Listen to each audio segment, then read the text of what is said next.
வைகாசி விசாக விரதம் என்பது முருகப்பெருமானை வழிபட ஒரு சிறந்த நேரமாகும். 48 நாட்கள் விரதம் இருந்து நினைத்த காரியத்தை முருகனிடம் வேண்டிக் கொள்ளலாம். 48 நாள் இருக்க முடியவில்லை என்றால் 21 நாட்கள் விரதம் இருக்கலாம்.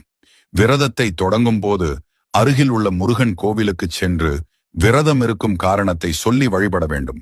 விரதத்தின் போது ஒருவேளை உணவு தவிர்க்கலாம். விரத நாட்கள் முடிந்ததும் அருகில் உள்ள ஆலயம் சென்று முருகனுக்கு அர்ச்சனை செய்து விரதத்தை நிறைவு செய்ய வேண்டும்.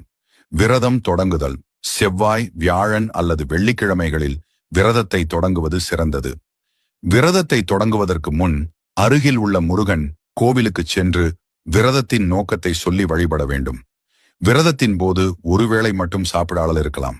உணவு கட்டுப்பாடு அவரவர் உடல்நிலை பொறுத்தது.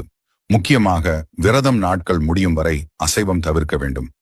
காலையில் விரதம் இருப்பவர்கள் முருகனுக்கு படைத்த நெய்வேத்தியத்தை சாப்பிட்டு விரதத்தை தொடங்கலாம்.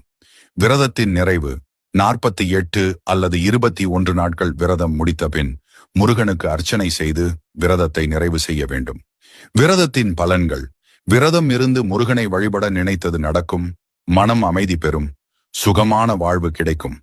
48 நாட்கள் விரதம் இருக்க முடியாதவர்கள் 21 நாட்கள் விரதம் இருந்து அதற்கு இணையான பலனை பெறலாம்.